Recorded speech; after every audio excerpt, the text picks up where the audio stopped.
So sa umagang ito, gusto kong pag-usapan natin ng isang kwento ng isang particular prophet sa Bible na may unique story kung papaano siya tinawag ng Panginoon at kung papaano niyang binalak o sinubukang takasan ang pagtawag ng Panginoon sa kanyang buhay. Sa ministry, siguro alam nyo na, no, itong walang kamatayang kwento ni Prophet Jonah. Sabi mo sa iyong katabi, Jonah. Hallelujah. Alam natin sa Bible, itong Book of Jonah ay kabilang sa mga minor prophet na tinatawag.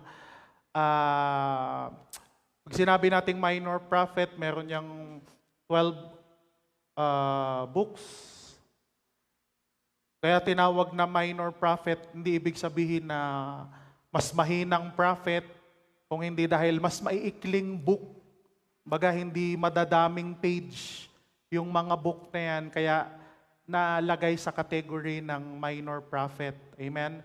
So isa yan si Jonah, nakabilang sa mga minor prophet. So kung dala ninyo ang inyong mga Bible, buksan ninyo sa Jonah chapter 1. Kung hindi nyo alam kung saan yung Jonah, hanapin nyo sa page 917 sa Bible ko. Page 917, ewan ko sa inyo. Pero kung Bible reader kayo at medyo nakabisado nyo ang mga Bible books na dapat kinakabisado nyo talaga para hindi kayo mahirapang magbukas ng Bible sa church, ng mga books sa church, kaya napakalaga na ma-memorize natin yan. Jonah chapter 1. So, si Jonah ay isang propeta ng Diyos na kanyang tinawag, na kung saan, katulad ng sinabi ko kanina, na sinubukan niyang tanggihan or hindi actually tanggihan, kung hindi takasan. No? Itong kwento ni Jonah ay isang unique dahil usually yung mga prophet, pag nagdadalawang isip sila sa kanilang sarili o sa pinapagawa ng Panginoon, agad-agad nilang kinakausap ang Diyos or agad-agad silang tumatanggi sa Panginoon. Napansin nyo si Moses, si Isaiah, di ba? Yung mga prophet na yan, yung mga pinili ng Panginoon, sila ay tinawag ni Lord, pero parang nagdadalawang isip sila, tinatanggihan nila si Lord. Pero si Jonah kakaiba, kasi hindi natin mababasa sa Bible na tumanggi siya sa Panginoon, pero nung gagawin niya na dapat yung pinapagawa ni Lord, tinakasan niya. May dalawang uri ng tao na sumusunod sa utos ng kanyang mga magulang. Yung isang anak, ayaw. Pag inutusan sometimes ng nanay o tatay, ng magulang, ayaw, ayoko. Pero at the end of the day, marirealize niya na walang ibang gagawa nung pinapagawa sa kanya, gagawin niya pa rin. At may isang anak naman, na pag inutusan ng tatay o nanay, masyadong sip-sip, opo, nay, kaya ko ya, akong bahala sa inyo. Pero at the end of the day, hindi niya gagawin. Napansin niyo ba yon? May dalawang uri ng tao, o dalawang uri. Yung isang umaayaw sa simula, pero gagawin niya rin. Meron namang isa na oo agad, pero hindi niya talaga gagawin yung pinapagawa sa kanya. No? Marahil ito si Jonah, na hindi tumanggi sa Panginoon, pero binalak niyang takasan yung pinapagawa, yung misyon na ibinigay sa kanya ng Panginoon, bagamat hindi niya tinanggihan, wala nang maraming sinasabi, ngunit nung siya ay aalis at pupunta at isasagawa na ang pinapagawa ng Panginoon, sa daan, nagbago ang kanyang isip at bigla niyang hindi na siya tumuloy. So nakita natin sa buhay ni Jonah, naging problematic yung kanyang buhay dahil sa pagbabalak niya natakasan ang utos ng Panginoon na mababasa natin ito sa Jonah chapter 1 verse 1 to 2. So meron tayong pag-uusapang 7 point sa pangyayari sa buhay ni Jonah kung bakit naging problematic ang situation ng kaniyang buhay. Sabi sa Jonah 1 verse 1, Sabi ng Bible, ang aklat na ito ay naglalaman ng mensahe ni Yahweh sa pamamagitan ni Jonah na anak ni Amittai. Isang araw, sinabi sa kanya ni Yahweh, pumunta ka sa Nineveh, na isang malaking lungsod, at sabihin mo sa mga taga roon na umabot na sa aking kaalaman ang kanilang mga kasalanan. So sinabi ng Panginoon sa kanya na pumunta ka sa isang malaking syudad, sa Nineveh, dahil nakita ko o napansin ko ang kanilang mga pinagagawa na sobrang masama o kasamaan. So alam natin mga kapatid na madalas kapag sobrang kasamaan ang ginagawa ng mga tao, even ng isang bansa o ng isang syudad, ito'y pinapansin ng Panginoon. Hindi ito pinapawalang kibo o pinapawalang bahala. Pinapansin niya yung mga bagay na gusto niyang magbago, yung mga bagay na gusto niyang maagapan at hindi tuluyang mapahamak. Bakit natin pinag-uusapan yung kwento ni Jonah sa buhay natin, mga kapatid? Dahil every person, every believer, every Christian na tumanggap sa ating Panginoong Jesucristo, sumunod sa pananampalataya kay Kristo at nagsuko ng kanyang buhay sa ating Panginoon, ay binigyan ng Diyos ng assignment sa kanyang buhay, katulad ni Jonah. Merong linagay si Lord sa inyong puso na mga gusto niyang ipagawa sa inyo na misyon para sa kanyang gawain, para sa kanyang kalooban. Minsan akala natin yung ministry, minsan akala natin yung calling, minsan akala natin yung gawain ay para lamang sa mga tinawag ng Panginoon, sa mga pastor, sa mga minister, sa mga church leader. Pero hindi natin alam, lahat tayo tinawag ng Panginoon. Sabi mo sa iyong katabi, tinawag ka ng Diyos. Lahat ng mga believer ay merong misyon ang Panginoon na gusto niyang gawin sa buhay ng kanyang anak. Yun ay magbigay ng babala sa sanlibutan. Sabi ng verse, umabot na sa akin ang kasamaan, ang kanilang kasamaan. So point number 1, God's assignment for Jonah. O ang utos ng Diyos kay Jonah, ito yung makikita natin sa story, sa isang chapter na yan, na yung instruction ng Panginoon, yung utos ng Panginoon na sa atin din mga kapatid, ay meron ding instruction si Lord na gusto niyang gawin sa ating buhay. Hindi lamang tayo naligtas dito sa mundo na ito upang walang gagawin kung hindi may misyon tayo na dapat tuparin sa ating buhay. So merong assignment, merong dapat gagawin, merong pinapagawa si Lord. Hindi ko alam kung anong pinapagawa ng Diyos sa puso nyo, pero ang naiintindihan ko lang, si Lord lagi nakikipag-communicate through your heart, through your spirit. Hindi ko alam kung paano niya pinapaliwanag sa inyo, hindi ko alam kung paano niya pinaparamdam sa inyo yung mga gusto niyang gampanan ninyo sa inyong buhay, pero ang sigurado ako, nangungusap ang Panginoon sa kanyang tunay na mga anak. At meron siyang gustong ipagawa sa bawat isa sa atin. Amen? Pero anong nangyari? Nung nalaman ni Jonah ang misyon na pinapagawa sa kanya ng Panginoon, sinubukan niya itong iwasan. Sabi mo sa iyong katabi, huwag mong iwasan ang misyon. Point number 2, Jonah's avoidance. Ang pagtatangka niyang pagtakas. Verse number 3. Tingnan niyo yung sabi ng Bible. Sa halip na sumunod, ipinasya ni Jonah na takasan si Yahweh. Nagtungo siya sa Joppa at doon ay nakatagpo siya ng isang barkong patungong Tarsis. Pagkatapos na magbayad ng pamasahe, sumakay siya sa barko upang maglakbay kasama pa ng ibang mga pasahero patungong Tarsis. Sa ganitong paraan ay inakala niyang makakatakas na siya kay Yahweh o sa Diyos. So ang instruction ng Panginoon, pupunta siya sa Nineveh. Sabi ng Lord, pumunta ka, halimbawa, pumunta ka sa may Luzon, halimbawa, pumunta ka ng Ilocos. Yan ang instruction ng Panginoon.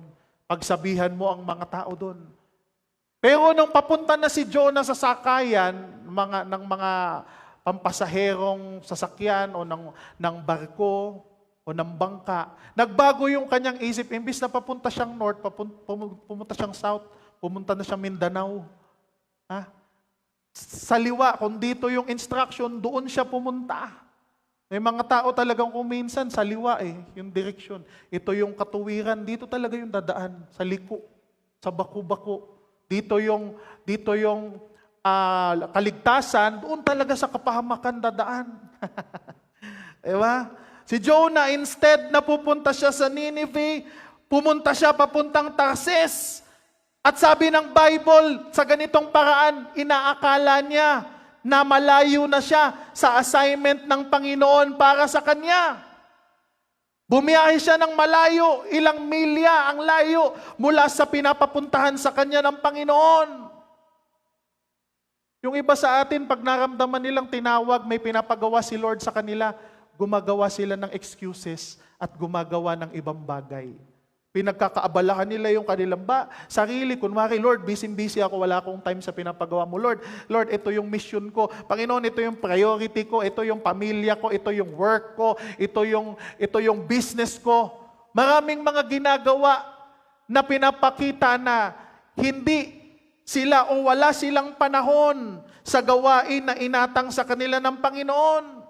Dahil akala nila yun ang paraan upang matakasan nila ang misyon na pinapagawa ng Diyos sa kanilang buhay. Sabi ng verse, inaakala ni Jonah na nakalayo na siya sa presence ng Panginoon, na hindi na siya magigilty. Alam niyo ba mga kapatid, hindi tayo makakalayo sa Panginoon. Kahit saan tayo magpunta, naroon ang presence ng Panginoon. Kahit saan tayo, magtago man tayo, sabi ng Bible, sa pinakailaliman ng dagat, naroon ng Diyos. Kung pumunta man tayo sa kalawakan, kung pumunta man tayo saang lugar, o kung pwede ka man tumira, o kung may totoo mang planeta, sa universe, lumipat ka doon, nandun pa rin ang Panginoon. Wala kang mapupuntahan at hindi ka makakalayo sa Kanya.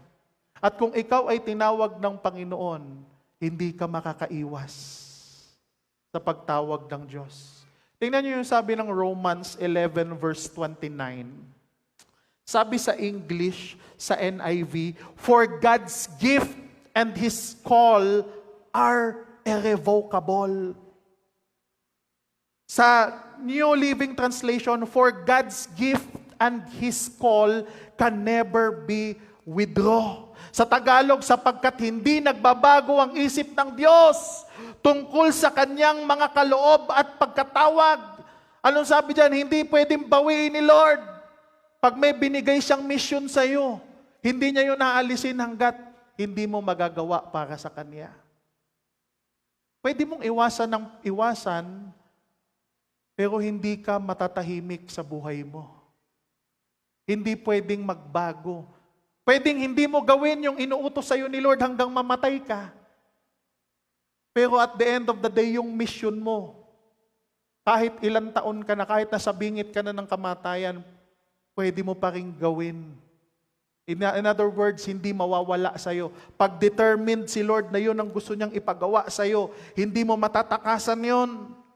At hindi matatahimik ang buhay mo hanggat hindi mo sundin ang pagtawag ng Panginoon sa buhay mo.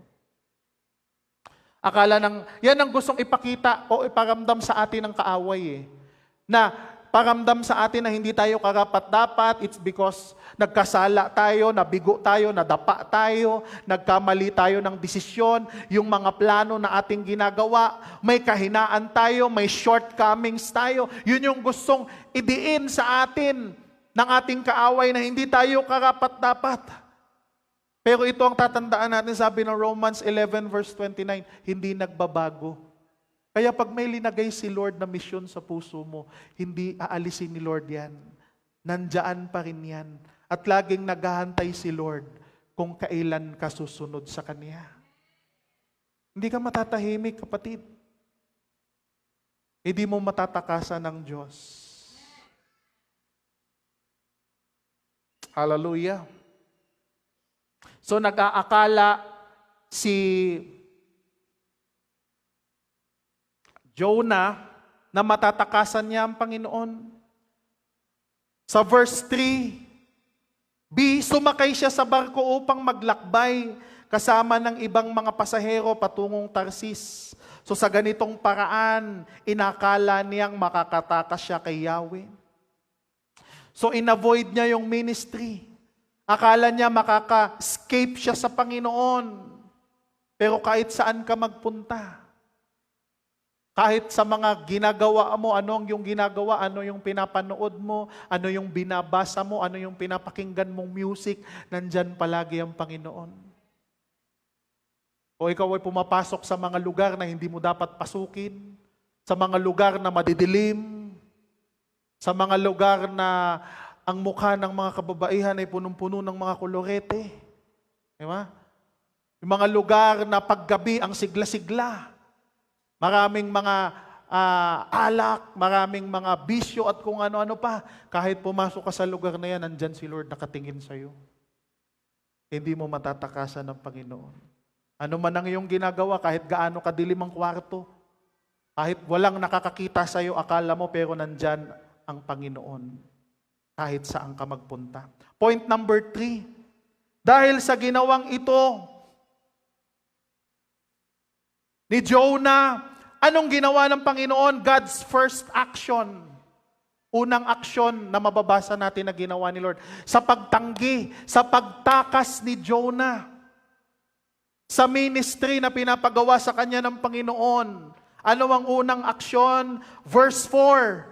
Ngunit nang sila'y nasa laot na, bumabiyahe na, nagpadala si Yahweh ang Diyos ng isang malakas na bagyo, kaya't sila'y halos mawasak ang barko. So merong turmoil, merong gulo, merong struggle, merong nangyari dahil sa isang tao na nag-disobey sa Diyos. Damay ang lahat ng pasahero.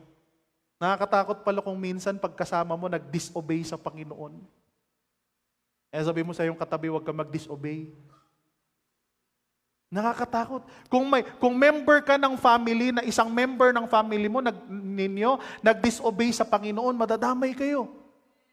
Kasi nasa isang tahanan, nasa isang home. Kaya dapat ipinapanalangin ng buong miyembro ng pamilya.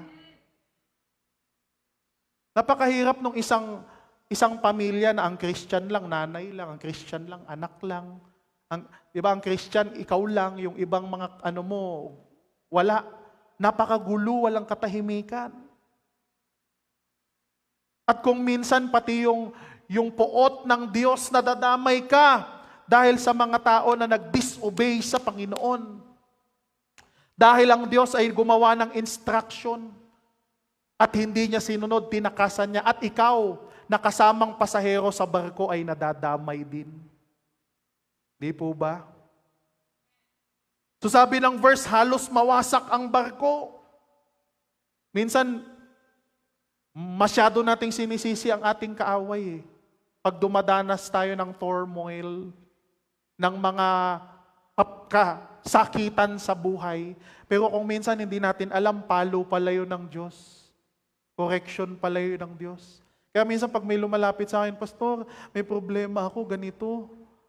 Kasi ganito, ganyan, ganyan. Minsan, tinatanong, baka mamaya, sister brother, baka may dinisobey ka sa Panginoon. Kasi mahirap yung tutulong ka kaagad eh.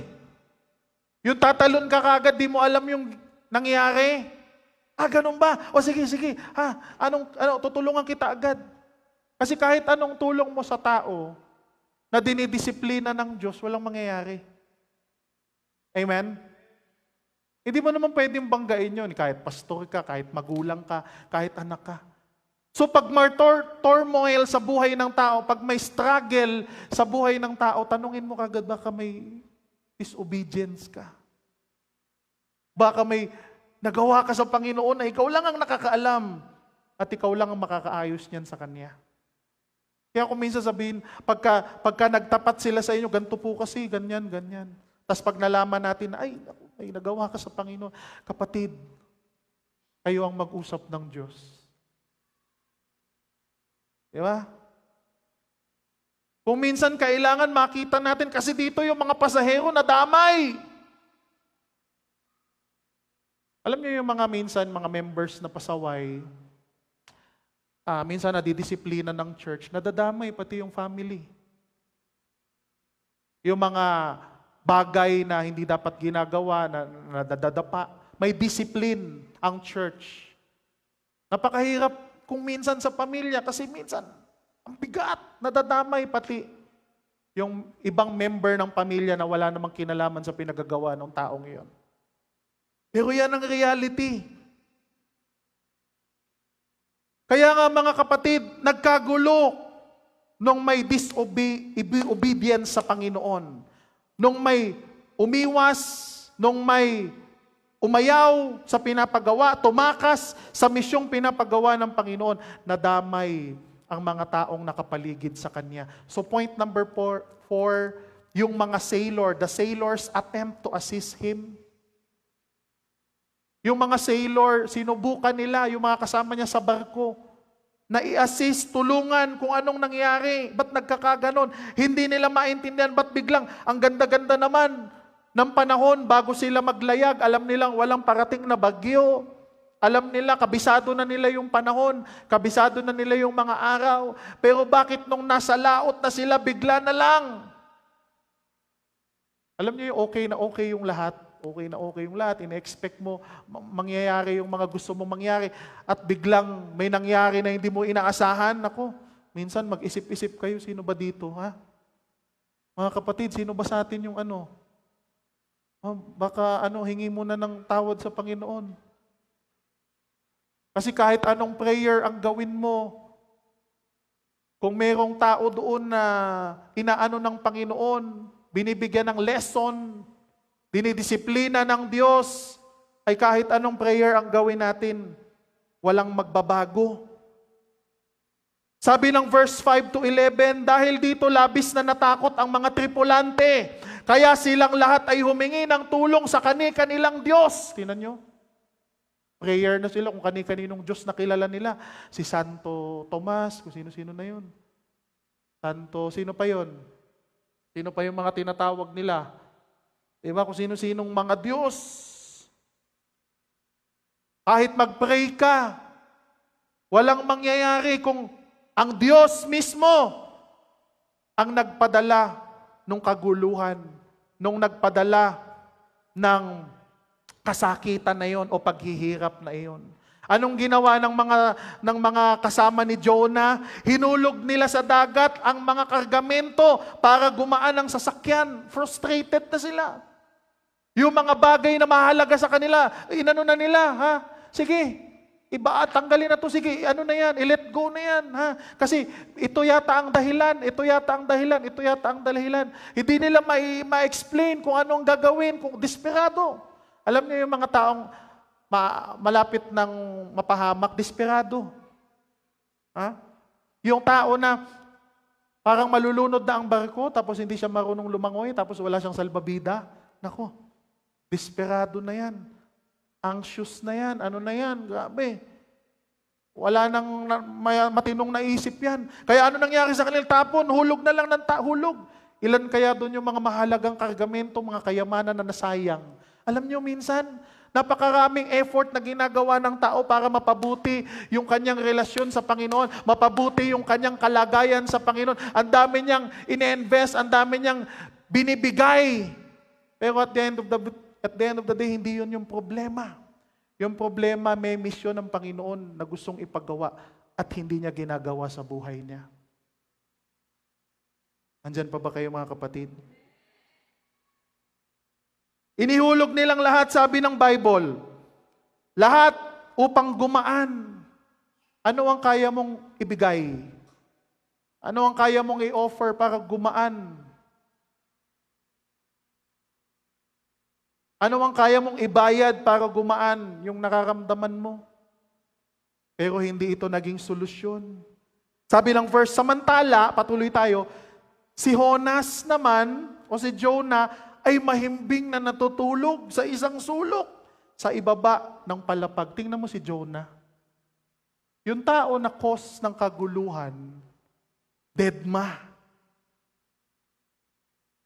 Kahit alam niya na may atraso siya sa Panginoon at nagsasuffer yung mga tao sa paligid niya, even yung family niya o mahal sa buhay niya, kung minsan manhid, sino kaya dito yung mga Jonah?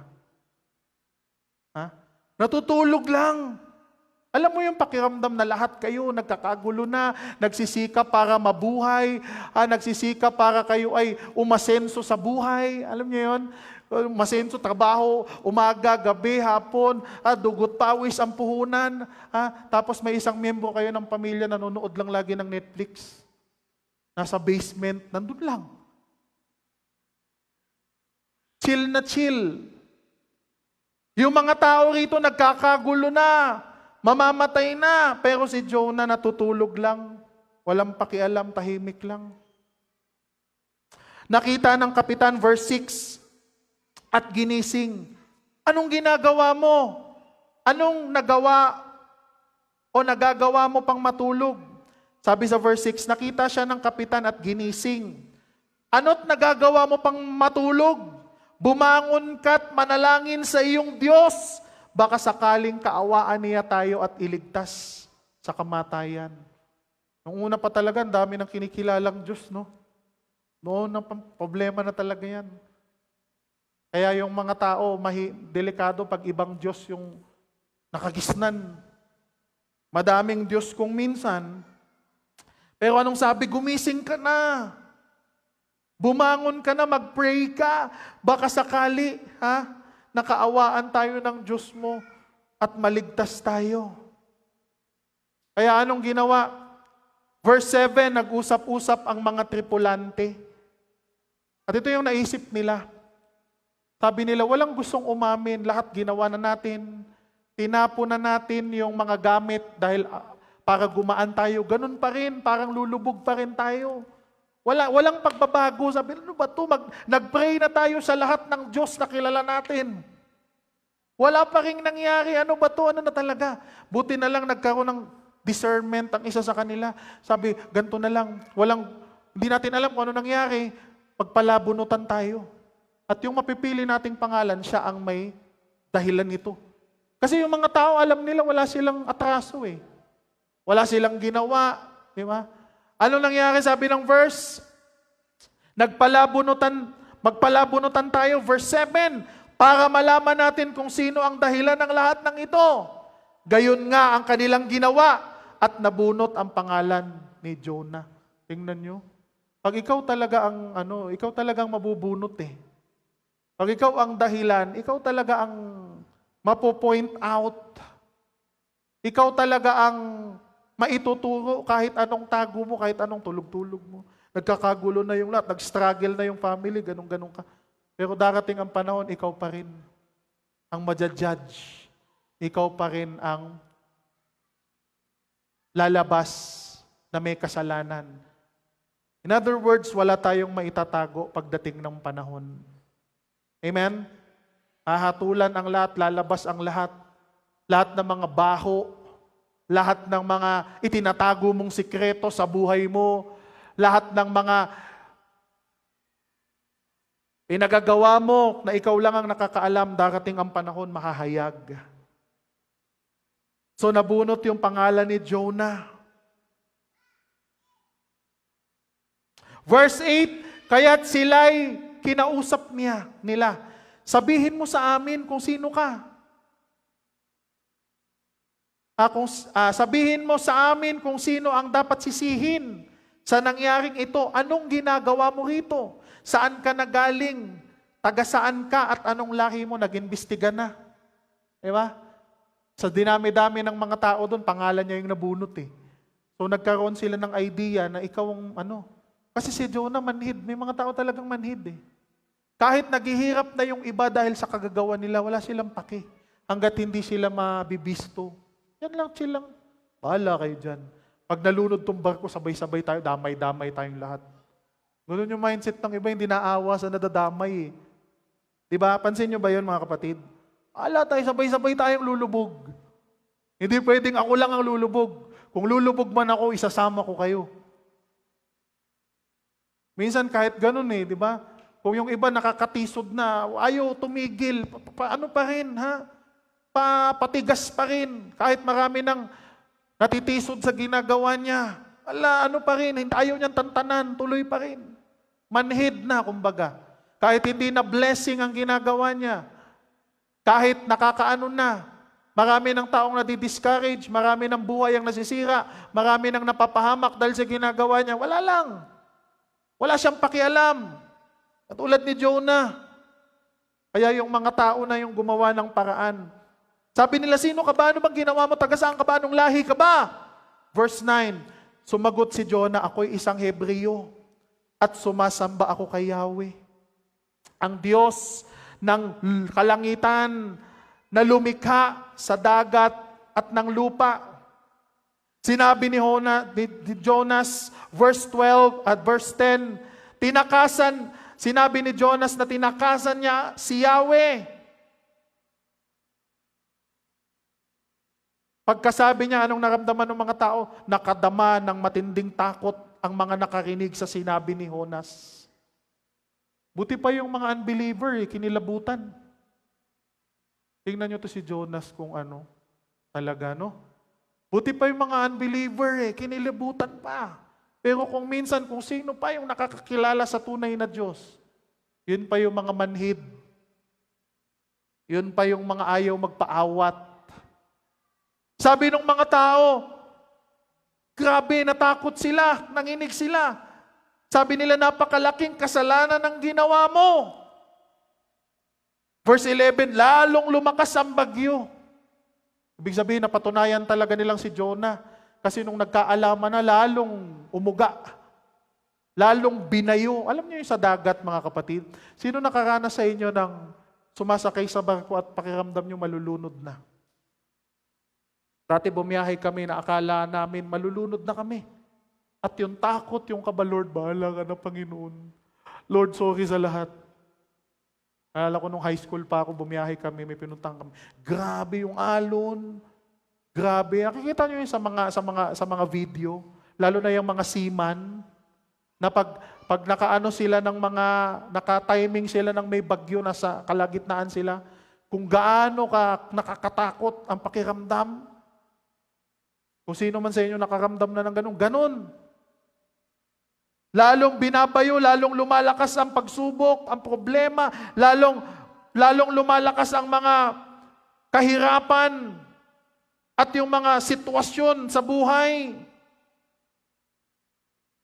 Kaya sabi nila verse 11, nung lalong lumakas ang bagyo, kaya tinanong nila si Jonas, ano ang dapat namin gawin sa iyo para pumayapa ang dagat? Anong gagawin natin, Brad? Ikaw pa lang may kasalanan eh.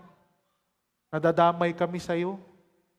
Anong gagawin natin ngayon? Verse 12, point number 5, Jonah's answer. Anong sagot ni Jonah? Kasi sinusubukan pa ng mga tripulante na baka may iba pang paraan. Pero anong sabi ni Jonah sa verse 12? Ihagis niyo ako sa dagat at papayapa ito. Alam kong ako ang dahilan kaya nagkaroon ng ganito kalakas na bagyo. Ang weird lang. Kasi bakit may mga tao na kaya naman nilang gawin kung anong gusto nilang gawin, gusto pa nilang ipagawa sa iba? Alam ni Jonah na siya yung reason, pero inutusan niya pa yung mga tao, ihagis niyo ako. Pwede naman siya na lang ang tumalon para matigil na yung paghihirap ng mga tao. Di ba? Nakita niyo yung napaka-selfish ni Jonah. Pati yung ultimo, yung bagay na dapat siya na ang gumawa, aasa niya pa sa iba. Gusto ko kasi magbagong buhay. Gusto ko kasi kaya lang ito kasi. Gusto ko sana maglingkod sa Panginoon. Gusto ko sana mag-born again. Gusto ko sana mag-Christian. Kaya lang ito eh. Ayaw Inaasa sa iba yung kapalaran nila. Inaasa sa iba yung kaligtasan nila. Na kahit yung mga tao nahihirapan sa ginagawa nila, kahit alam nila yung solusyon, gusto pa nila ibang tao ang gumawa para sa kanila. Dati pa pala tong ugali ng tao. Di ba? Mahilig mang istorbo ng iba. Ito na nga yung mga tao na nga yung napahamak, yung mga tao na nga yung ni-stress. Sila pa gagawa ng solusyon. Bilib talaga ako kay Jonah talaga. Kakaiba si Jonah. Ano nangyari mga kapatid? Point number 6, sailor's action. Ano na yung ginawa? Wala sinabi ni Jonah, itapon niyo ako sa dagat. So verse 13, gayon pa man sinikap ng mga tripulante na itabi ang barko. See, nakita natin na yung mga tripulante gusto pa nilang may iba pa sanang paraan. Sinikap pa nila na wag na lang itong ihagi si Jonah. Baka pwede pang igilid na lang natin sa tabing dagat. Sige, Pero kahit anong gawin nila, anong sabi ng Bible? Verse 13, ngunit wala silang magawa sapagkat lalong lumalakas ang bagyo. Alam mo yung may dapat ka nang gawin, pero ayaw mong gawin para sa Panginoon. Kasi nag-iisip ka pa na baka may iba pang lusot. Baka may iba pang paraan.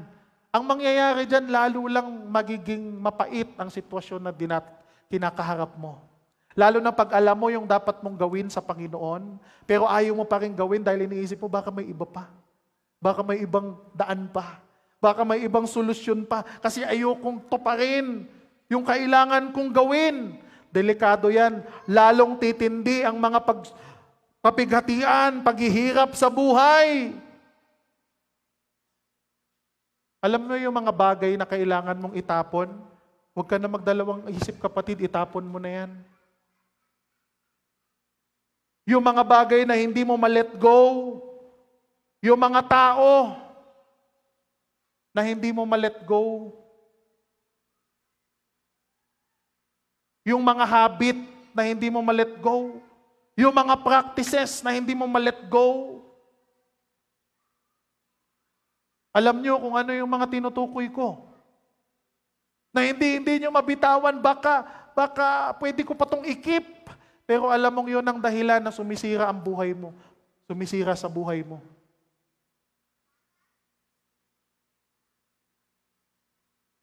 Mga masasamang inumin. Gusto ko maglingkod sa Panginoon, gusto ko mag-Christian, kaya hindi ko maiwan to para akong mamamatay pag isang araw lang, hindi ko to mainom. Hindi na ako mapakali. Yung sinisingot palagi, o kung ano man. Gusto ko sana mag-ano sa Panginoon, gusto ko maging matuwid sa Panginoon, kaso hindi ko mapigilan talagang, ganun talaga ako, pastor. Kahit alam mong yun ang dahilan ng curse sa buhay mo. Yung habits, yung practices, na yun ang umahadlang sa'yo sa ministry mo, sa pinapagawa sa'yo ng Panginoon. Kaya hindi ka maka-move forward sa Kanya. Yung mga pinapanood mo, yung mga movies, yung mga website na binubuksan mo. Nasabi na nga ni Jonah, ako nga yung reason, ako nga itapon mo. Pero yung sabi ng kalooban mo, hindi, baka may iba pang alternative. Baka pwede pa akong mag-serve sa Panginoon kahit nandito to.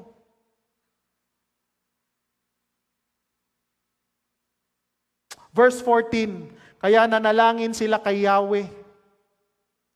Huwag po ninyo kaming hayaang mamatay dahil sa gagawin naming ito. Huwag po ninyo kaming parurusahan kung mamatay man ang taong ito. Kayo po, Yahweh, ang may pananagutan dito. Pagkasabi nito, binuhat nila si Jonah at inihagis.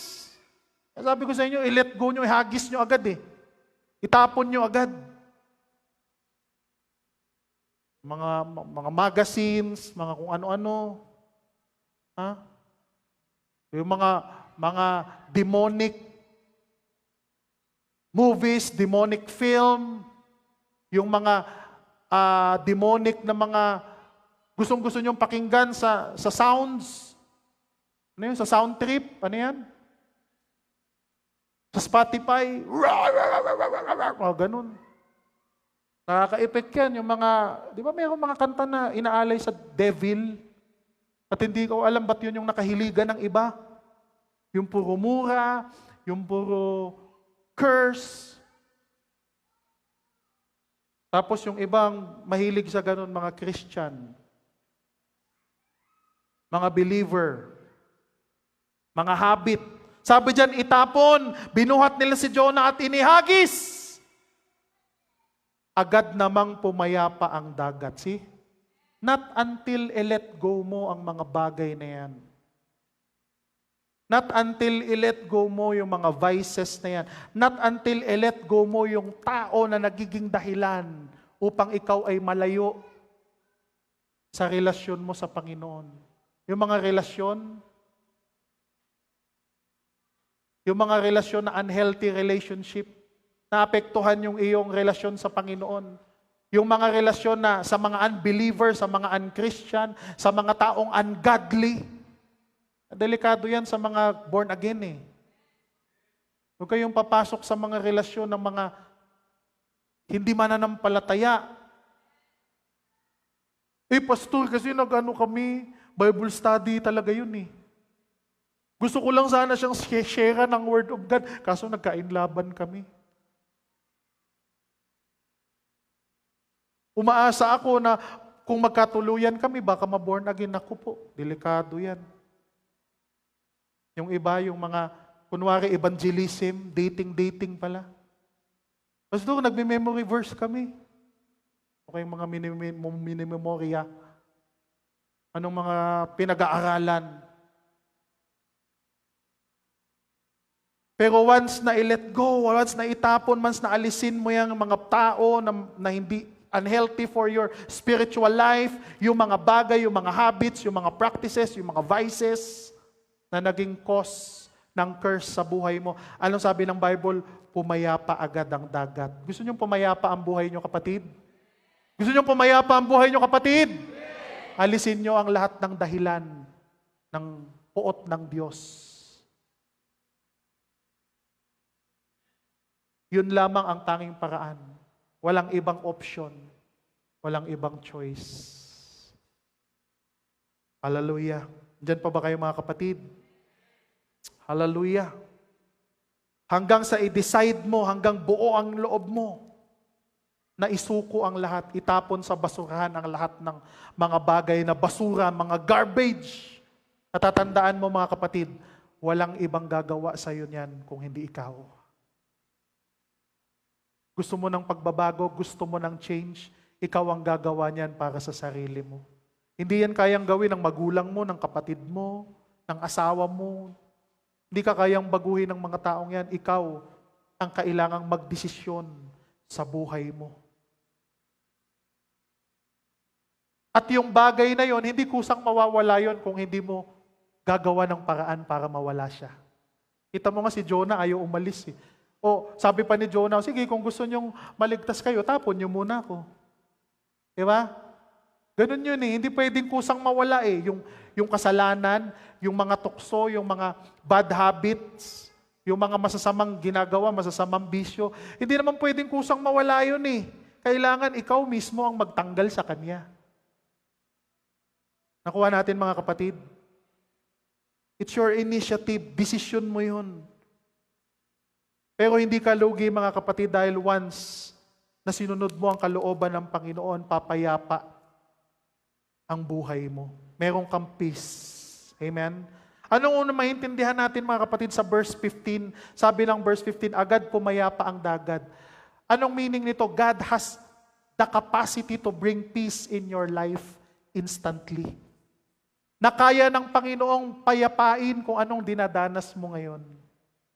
Walang imposible sa Panginoon. Ano mang paghihirap ang dinadanas mo sa buhay mo ngayon, kayang baguhin niya ng Panginoon. Kung ikaw ay handang sumunod sa kanyang kalooban. Sabi ng verse 16, dahil dito, nagkaroon sila ng matinding takot kay Yahweh, kaya't sila'y nag-alay ng handog at nangakong maglilingkod sa Kanya. Tingnan nyo, dahil sa pangyayaring ito, ang daming naligtas. Yung mga unbeliever kanina, ay naligtas, nagkaroon ng faith sa Diyos.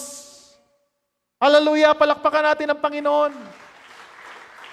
Ang galing ng Lord eh. Yung disiplina niya sa ibang tao, nagiging kaligtasan ng iba. Ang galing kumilos ng Panginoon, mga kapatid, no?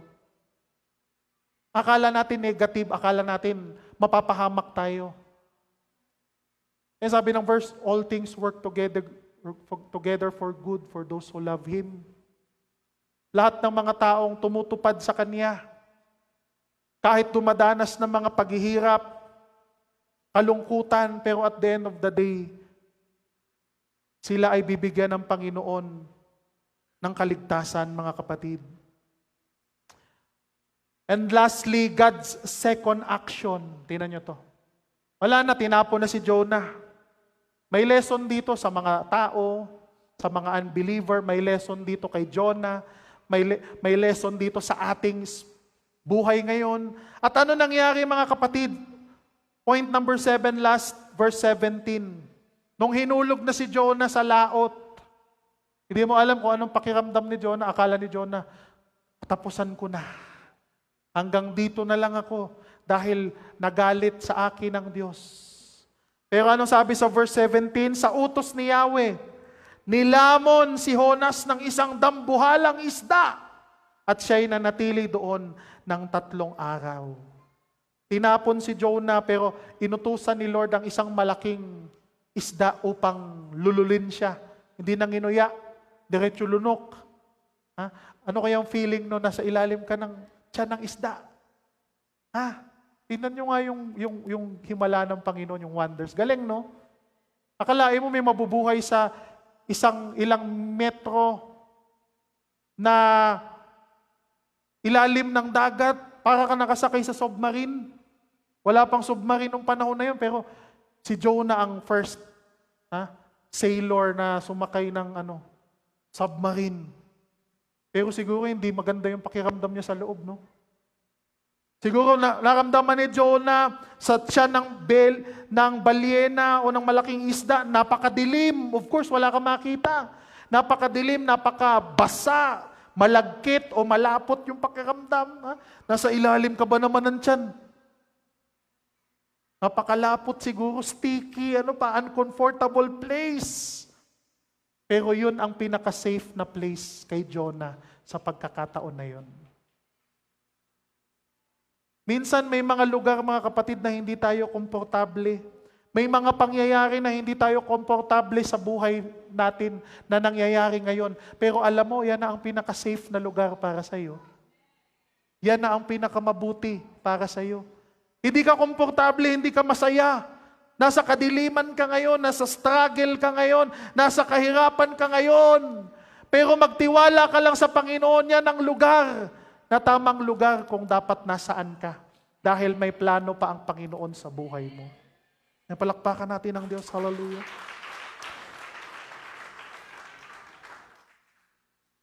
Alam nyo yung mga pagsubok, yung mga nangyayari sa buhay, hindi para pahirapan tayo ng Panginoon. Sometimes, merong lesson ang Diyos. Tinuturuan tayo ng lesson katulad ni Jonah. May lesson sa buhay niya. May nangyari sa buhay niya. May pagbabago sa buhay niya. Kahit ang hirap ng sitwasyon. At ito pang maganda. First na pasahero Jonah ng, Grab taxi. Automatic eh. Pagsalo ng isda sa kanya, hinatid siya door to door. Parang JNT delivery, no? Parang Lazada, Shopee, kakatukin ka pa eh. Kulang na lang, pumasok hanggang sa may CR nyo eh. Para iabot niya. Ganun nangyari kay Jonah, pagkuha sa kanya, pagkuha ng package, diretso, door to door.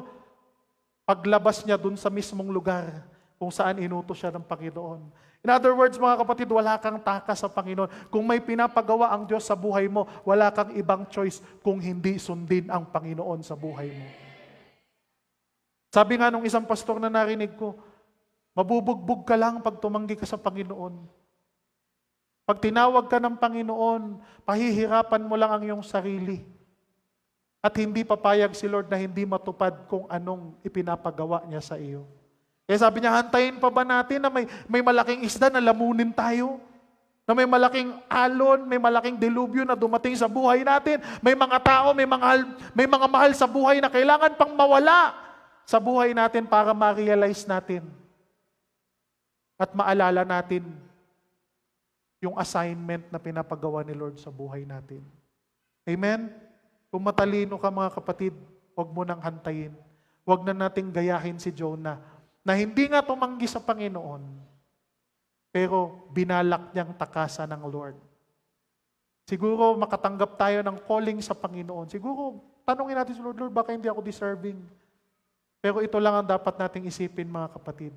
At the end of the day, dapat handa tayo na sumunod sa kalooban ng ating Panginoon. Bilang mga anak niya, may misyon ang Diyos na pinapagawa sa atin. Gusto ng Lord na ikaw ang maging modern Jonah. Na ikaw ang magbibigay ng babala sa mundong ito na napakasama. Ikaw ang magiging ilaw. Ikaw ang magiging asin ng sanlibutan na ito. Kung hindi ikaw, sino ang aasahan ng Panginoon? Kung hindi ikaw, na mananampalataya, na born again, na Christian, na nakakaalam ng katotohanan, sino ang inaasahan mong mag-share ng gospel sa kapitbahay mo? Kaya mga kapatid, hindi natin matatakasan ang misyon ng Panginoon.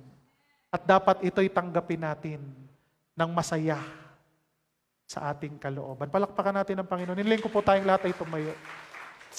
Hallelujah. Panginoon, dakila ka sa aming buhay, O Diyos. Salamat, Lord, sa iyong salita. Alam namin, Panginoon, na ang istoryang ito ay hindi namang natala sa Bible, O God, upang kaaliwan namin basahin. Kung hindi ito'y tunay na naganap at na-record sa Bible, Lord, upang magbigay sa amin, Panginoon, ng babala na hindi namin matatakasan, Panginoon, ang iyong authority sa aming buhay. Lord, nagpapasalamat kami na pinili mo kami, Panginoon. Sa bilyong tao sa mundo, isa kami sa pinili mo, O God, na iyong maging representative sa mundong ito, Lord. Panginoon, alam ko may mission ka na ipinapagawa sa buhay ng bawat isa sa amin. Panginoon, tulungan mo kami. Bigyan mo kami ng lakas upang ito'y aming magampanan. Lord, wag mong hayaan na makaisip kami ng mga bagay na sa palagay namin, matatakasan ka namin, Panginoon. O maiiwasan namin, Panginoon, ang gawain mo. Kung may pagkakataon man, Lord, na kami ay lumihis ng landas, Panginoon, patawarin mo kami. Patawarin mo po kami, Panginoon. At tulungan mo kami makabangon muli. Tulad ni Jonah. Kung minsan, Lord, kami ay naging matigas ang ulo sa iyo. Kung kami ay naging suwail sa iyo, Panginoon, naging pasaway kami sa iyo, Panginoon. Pero ngayon, naintindihan namin, Lord, na ikaw ang nagdidikta at nagdedesisyon ng mga bagay na mangyayari dito sa sanlibutan na ito. Alam namin, Lord, na hindi aksidente ang lahat ng pangyayari. Even ang mga tao na nanglalamig sa iyo, ang mga tao na tumutuya sa iyong banal na salita, ang mga tao na pinipilit baguhin ang kasaysayan, ang mga tao, Panginoon, na gawing normal ang mga bagay na kinapupuutan mo. Ito'y ipinahintulot mo, O God, dahil meron kang divine purpose. Lahat ng nangyayari sa mundo, Panginoon, ito'y kontrolado mo, Lord. Hindi namin naiintindihan, hindi namin alam kung ano nangyari, pero isa lang ang bagay na alam namin, Lord, na dapat ka naming pagkatiwalaan. Kaya salamat, Lord. Tulungan mo kami, O God, na matupad namin ang misyon namin sa buhay na ito. Ayaw namin, Panginoon, na matapos ang pinapahiram mong buhay sa amin na wala kaming nagawa, na hindi namin natupad kung ano yung pinapagawa mo sa amin, Lord. Gusto namin, Lord, na sa oras na makita ka namin, proud kami at masaya kami dahil sinikap namin gampanan ang lahat ng iyong ipinapagawa sa amin. Katulad ni David, Lord, na handa niyang sundin ang lahat ng nais mong ipagawa sa Kanya. Lord, bigyan mo kami ng pusong katulad ni David, O God. Salamat, Lord. Pagpalain mo ang aking mga kapatid kung nasaang dako man sila ng bansa, nasaang dako man sila ng mundo, even sa mga nanonood online, Panginoon. Nakita mo rin po ang laman ng kanilang puso. Gamitin mo ang kanilang buhay para sa iyong kalwalhatian, Panginoon. Lord, lahat ng iyong mga anak, lahat kami, Panginoon, gamitin mo ang aming buhay upang magbigay kami ng karangalan sa iyo, O Diyos. Dahil ito talaga ang purpose ng buhay namin, Panginoon. Ang mag-serve sa iyo, Lord. Salamat, Lord. Ikaw lamang aming tinataas. Salamat sa iyong salita. Salamat sa iyong kabutihan, Panginoon. Hallelujah. Binabalik namin ang lahat ng kapurihan sa iyo lamang, O Diyos. Sa pangalan ni Jesus, lahat ay magsabi ng Amen. Amen. Palakpakan natin ang ating buhay na Diyos. Hallelujah! Sabihin natin, Hallelujah! Praise the Lord! Amen. Amen.